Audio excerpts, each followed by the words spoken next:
Assalamualaikum warahmatullahi wabarakatuh. Baiklah, Ibu dan teman-teman. Pada kesempatan kali ini, kami dari kelompok 3 akan menampilkan presentasi kelompok kami.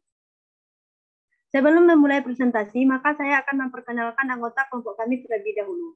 Kami dari kelompok 3 beranggotakan 5 orang, yakni yang pertama Joni Pratama, NIM 200333132. Selanjutnya saya sendiri, Mayang Wahini Putri, NIM 200333138. Selanjutnya yaitu Monica Surata Claudia, NIM 200333140. Selanjutnya yaitu Munawaroh, NIM 200333144. Dan terakhir yaitu M. Teja Sakti, NIM 200333136. Untuk mempersingkat waktu, kita mulai presentasi kita pada malam hari ini yang berjudul Teori dan Konsep Dasar Kurikulum. Materi pertama akan disampaikan oleh Munawaroh. Kepada Munawaroh kita persilakan. Baiklah, di sini saya akan menjelaskan tentang pengertian teori. Teori merupakan suatu set atau sistem pernyataan yang menjelaskan serangkaian hal ketidaksepakatannya terletak pada karakteristik pernyataan tersebut. Ada 3 kelompok karakteristik utama sistem pernyataan suatu teori. Pertama, pernyataan suatu teori bersifat memadukan. Kedua, pernyataan tersebut berisi kaidah-kaidah umum. Ketiga, pernyataan bersifat meramalkan. Teori menjelaskan suatu kejadian. Kejadian ini bisa sangat luas atau sangat sempit.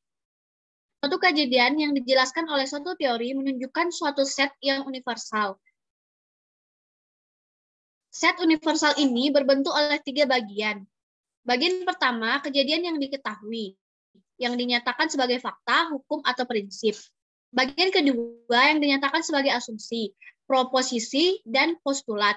Bagian ketiga adalah bagian dari set universal atau bagian keseluruhan yang belum diketahui. Fungsi teori. Ada 3 fungsi teori yang sudah disepakati para ilmuwan. Yang pertama, mendeskripsikan, menjelaskan, dan memprediksi. Fungsi yang lebih besar dari suatu teori adalah melahirkan teori yang baru.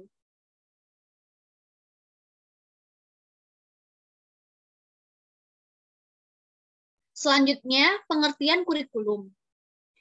Kurikulum adalah seperangkat rencana-rencana, pengaturan mengenai tujuan, isi, dan bahan pelajaran, serta cara yang digunakan sebagai pedoman penyelenggaraan kegiatan pembelajaran untuk mencapai pendidikan tertentu. Menurut Saylor, Alexander, dan Lewis 1974, kurikulum merupakan segala upaya yang dilakukan oleh sekolah untuk mempengaruhi siswa agar dapat belajar, baik dalam ruangan kelas maupun di luar kelas. Dalam Undang-Undang Nomor 20 Tahun 2003 tentang Sistem Pendidikan Nasional, disebutkan bahwa kurikulum adalah seperangkat rencana dan pengaturan mengenai tujuan, isi, dan bahan pelajaran, serta cara yang digunakan sebagai pedoman penyelenggaraan kegiatan pembelajaran untuk mencapai tujuan pendidikan tertentu.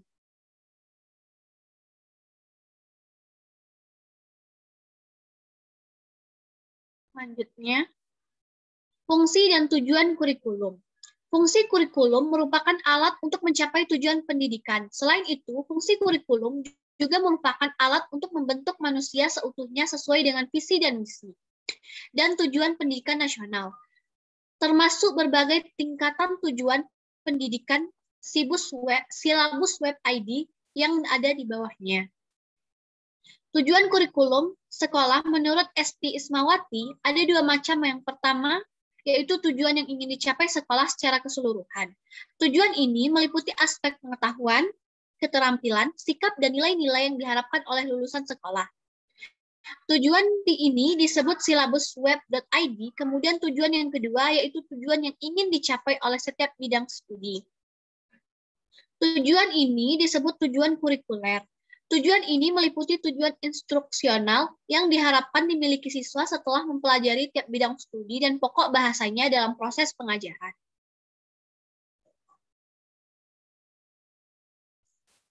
Selanjutnya, teori kurikulum. Teori kurikulum adalah perangkat pernyataan yang berisi petunjuk perkembangan, penggunaan, dan evaluasi terhadap kurikulum yang digunakan sekolah.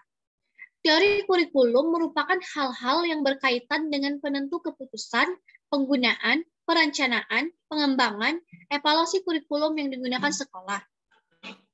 Kurikulum Indonesia pada saat ini terdapat dua kurikulum yang berlaku. Yang pertama yaitu kurikulum 2013 dan kurikulum tingkat satuan pendidikan.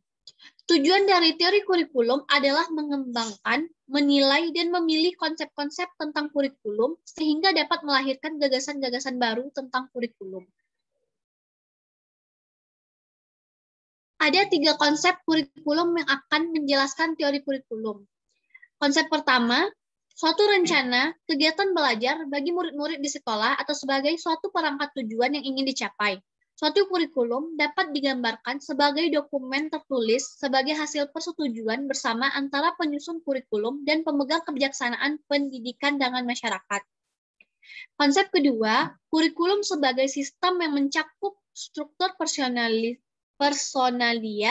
dan prosedur kerja bagaimana cara menyusun suatu kurikulum, melaksanakan, mengevaluasi, dan menyempurnakan. Konsep ketiga, kurikulum sebagai suatu bidang studi, yaitu bidang studi kurikulum. Ini merupakan bidang kajian para ahli dan ahli pendidikan dan pengajaran yang memiliki tujuan untuk mengembangkan ilmu tentang kurikulum dan sistem kurikulum. Sekian dari saya, selanjutnya saya serahkan kepada moderator. Baiklah, terima kasih kita ucapkan kepada Munawaro. Materi selanjutnya akan dilanjutkan oleh M. Teja Sakti. Kepada Teja kita persilakan. Terdapat 4 standar untuk menjadi ahli teori kurikulum, yaitu yang pertama, mengembangkan definisi-definisi deskriptif dan prospektif dari istilah-istilah teknis. Yang kedua, mengadakan klasifikasi tentang pengetahuan yang telah ada dalam pengetahuan baru. Yang ketiga, melakukan penelitian inferensial dalam prediktif. Yang keempat, mengembangkan subteori kurikulum, mengembangkan dan melaksanakan metode-metode kurikulum. Teori kurikulum dapat ditinjau dari 2 fungsi pokok, yaitu pertama, sebagai alat dan kegiatan intelektual untuk memahami pengalaman belajar peserta didik dalam proses pembelajaran yang dibantu oleh disiplin sosial ilmunya. Fungsi pertama ini lebih banyak memfokuskan keunikan dan kebebasan individu, serta kegiatan-kegiatan yang bersifat temporer. Implementasi kurikulum hanya sebagai upaya dan tanggung jawab moral, bukan sebagai masalah teknis. Kedua, sebagai suatu strategi atau metode untuk mencapai tujuan-tujuan pendidikan berdasarkan data-data empiris. Fungsi kedua ini lebih banyak menganalisis hubungan antara teori dan praktik. Teori kurikulum dapat dilihat dari 4 aspek penting, yaitu yang pertama, hubungan antara kurikulum dengan berbagai faktor yang dapat meningkatkan efektivitas dan efisien kurikulum. 2. Hubungan antara kurikulum dengan struktur kompetensi seperti pengetahuan, keterampilan, sikap, dan nilai-nilai yang harus dikuasai peserta didik. Yang ketiga, hubungan antara kurikulum dengan komponen-komponen kurikulum itu sendiri, seperti tujuan, isi, materi, metode, dan evaluasi. Yang keempat, hubungan antara kurikulum dengan pembelajaran. Menurut John D. McNeill tahun 1977, menegaskan teori kurikulum harus dapat menjelaskan dan memprediksi hubungan antara berbagai variabel kurikulum dengan tujuan, proses belajar, perencanaan program, implikasi teori kurikulum harus dapat. Yang pertama, menjadi acuan dalam penelitian dan pengembangan kurikulum serta menjadi alat evaluasi kurikulum. Yang kedua, mengidentifikasi dan menjelaskan berbagai variabel dan hubungan dengan komponen-komponen kurikulum yang dapat divalidasi secara empiris. Yang ketiga, memberi prinsip-prinsip dan hubungan-hubungan yang dapat diuji secara empiris untuk mengembangkan kurikulum. Dan yang keempat, menjadi kegiatan intelektual yang kreatif. Baik, saya kembalikan kepada moderator. Baiklah, terima kasih kita ucapkan kepada Teja. Untuk materi selanjutnya akan dilanjutkan oleh Joni Pratama. Kepada Joni kita persilakan. Baiklah, selanjutnya yaitu konsep kurikulum. Pada dasarnya, teori kurikulum bukanlah hal yang stabil keberadaannya, namun selalu berkembang mengikuti arus dua arah perkembangan ilmu pengetahuan dan teknologi. Meskipun demikian, kurikulum akan sangat berguna dan memberikan arti penting bagi para praktisi, yaitu mereka yang mengelola dan menjalankan sistem pendidikan. Seperti halnya dengan mengambil keputusan praktis lainnya, teori kurikulum yang digunakan dalam pengambilan keputusan praktek atau pelaksanaan, sistem kurikulum dan sistem pendidikan memerlukan sifat kolektif. Yang berarti dalam mengambil keputusan praktis, kurikulum maupun pendidikan harus didasarkan pada penggabungan beberapa teori kurikulum dari berbagai aliran, misalnya humanisme, subjek akademik, rekonstruksi sosial, teknologi, dan sebagainya. Untuk mewujudkan suatu keputusan yang sesuai di mana keputusan kurikulum ini akan diterapkan. Teori kurikulum merupakan konsepsi yang sangat penting dalam bidang kurikulum pendidikan. Teori kurikulum merupakan rangkaian konsepsi yang berhubungan dengan konsep-konsep pendidikan yang berusaha menjelaskan secara sistematis perspektif tentang kurikulum. Batchcamp tahun 1975 mengemukakan bahwa teori kurikulum lebih dikenakan pada hubungan antara unsur-unsur yang ada dari sekolah sehingga dapat digunakan sebagai penggarah pengembangan, penggunaan, dan evaluasi. Fungsi teori kurikulum sebagai pedoman dan pengambil keputusan dan memberikan alternatif secara rinci dalam perencanaan kurikulum. 2. Sebagai landasan sistematis dan pengambilan keputusan, memilih dan menyusun dan membuat urutan isi kurikulum. 3. Sebagai pedoman atau dasar bagi evaluasi formatif bagi kurikulum yang sedang berjalan. 4. Membantu orang yang berkepentingan dengan kurikulum untuk mengidentifikasi kesenjangan pengetahuan sehingga merangsang untuk diadakan penelitian lebih lanjut. Menurut Nurgiantoro pada tahun 1988 bahwa kurikulum mempunyai fungsi 3 hal. Yang pertama, fungsi kurikulum bagi sekolah terdiri dari alat untuk mencapai tujuan pendidikan yang diinginkan. Yang kedua, kurikulum dapat mengontrol, memelihara keseimbangan proses pendidikan. Yang ketiga, kurikulum dimaksud untuk menyiapkan kebutuhan masyarakat atau lapangan kerja. Pada tahun 1947 di Universitas Chicago berlangsung diskusi besar pertama tentang kurikulum. Sebagai hasil diskusi tersebut dirumuskan 3 tugas utama teori kurikulum. Pertama, mengidentifikasi masalah-masalah penting yang muncul dalam pengembangan kurikulum dan konsep-konsep yang mendasarinya. 2. Menentukan hubungan antara masalah-masalah tersebut dengan struktur yang mendukungnya. 3. Mencari atau meramalkan pendekatan pada masa yang akan datang untuk memecahkan masalah tersebut.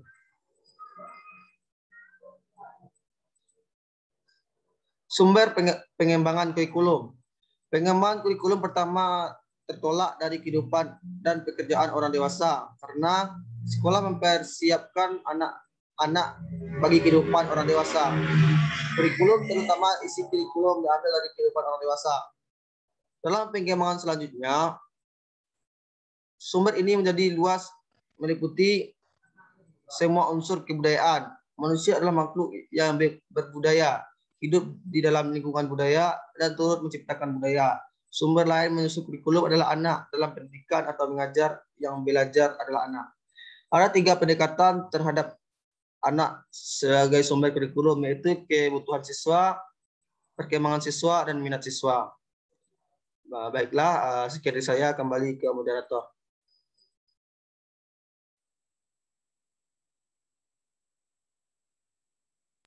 Baiklah, terima kasih kita ucapkan kepada Joni. Untuk materi terakhir akan disampaikan oleh Monica serta Claudia. Karena sepertinya Monica mengalami kendala, Kita pending sebentar.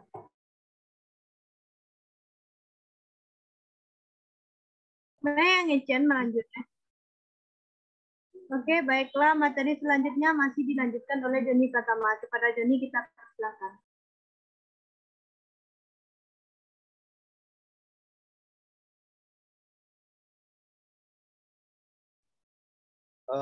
Baiklah, selanjutnya itu desain dan rekayasa kurikulum.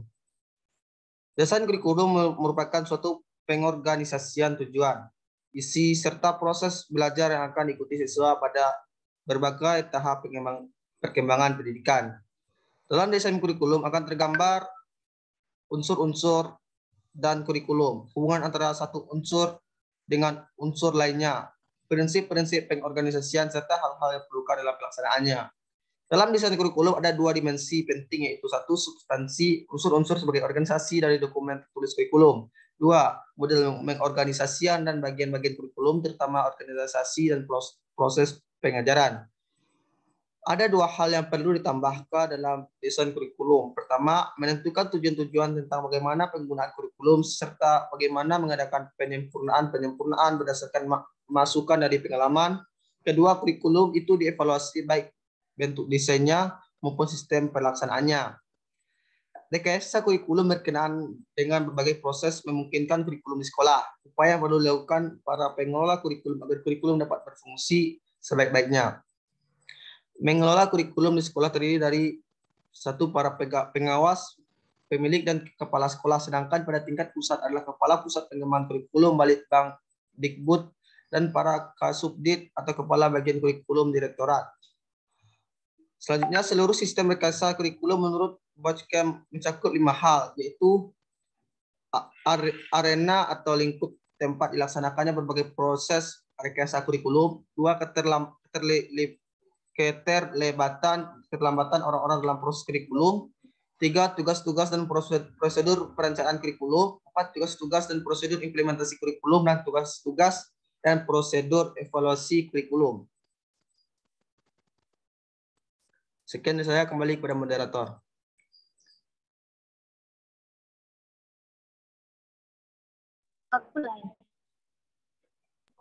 Baiklah, terima kasih kita ucapkan kepada Joni. Untuk materi selanjutnya akan dilanjutkan oleh Monica Surata Claudia. Kepada Monik kita persilakan. Baiklah, saya akan membahas tentang teori pendidikan. Teori pendidikan dijelaskan oleh para ahli sebagai berikut. Yang pertama yaitu Boyles menyatakan bahwa teori pendidikan di Amerika Serikat berada dalam a state of suspended animation. Penggambarannya masih tertangguhkan, masih memerlukan waktu yang cukup lama untuk menampilkan dengan jelas teori ini. Yang kedua yaitu menurut Beauchamp, teori pendidikan akan atau dapat berkembang, tetapi berkembang pertama-tama dimulai pada sub-teorinya. Yang menjadi subteori dari teori pendidikan adalah teori-teori dalam kurikulum pengajaran, evaluasi, bimbingan, konseling, dan administrasi pendidikan.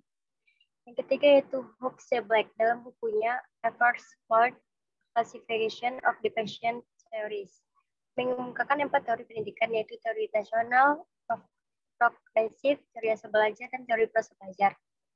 Yang keempat yaitu teori rasional, menekan fungsi pendidikan sebagai pemeliharaan dan pelestarian budaya. Teori progresif memandang pendidikan sebagai pengali potensi anak-anak dalam teori ini. Anak mendapati kedudukan sentral dalam pendidikan. Teori asal belajar sesuai dengan namanya pembentukan asal senang teori proses belajar mengutamakan proses belajar. Bisa kita lihat pada di bawah ini, pada tabel di bawah. Next.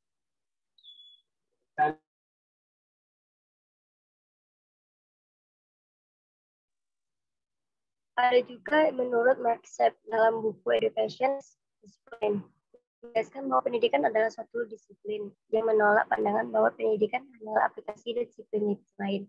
Pendidikan adalah suatu bidang studi dalam bidangnya. Studi tentang pendidikan merupakan suatu kajian tentang bagaimana cara atau model-model disusun, digunakan, dikembangkan, dan disusun kembali lebih jauh, berisi kajian tentang model-model yang cocok pada suatu tempat serta syarat-syarat yang diperlukan bagi pelaksanaan model tersebut. Menurut Beck, studi tentang pendidikan mencakup sebagai berikut. Pertama yaitu sejarah tentang teori dan model-model pendidikan. Yang kedua, prinsip-prinsip prosedur analisis dari model-model pendidikan. Tiga, studi tentang fungsi dan model-model yang ada sebagai bahan alat untuk mempelajari dan mengembangkannya. Keempat, yaitu studi lebih mendalam tentang variasi model, bagaimana menerapkannya dalam berbagai tingkat sekolah dan berbagai jenis mata pelajaran. Kelima, pelaksanaan model sesuai dengan kondisi waktu, kemampuan pelaksanaan, serta fasilitasi yang ada. Sekian, terima kasih. Assalamualaikum warahmatullahi wabarakatuh. Terima kasih kita ucapkan kepada Monik. Baiklah, mungkin hanya sekian presentasi dari kelompok kami. Kalau ada salah dan janggal, mohon dimaafkan. Saya tutup dengan Assalamualaikum warahmatullahi wabarakatuh. Baiklah, sebelum mengakhiri Zoom ini, maka kita akan mengambil dokumentasi dari presentasi kita terlebih dahulu. Kepada host, mohon untuk mendokumentasikan. Terima kasih.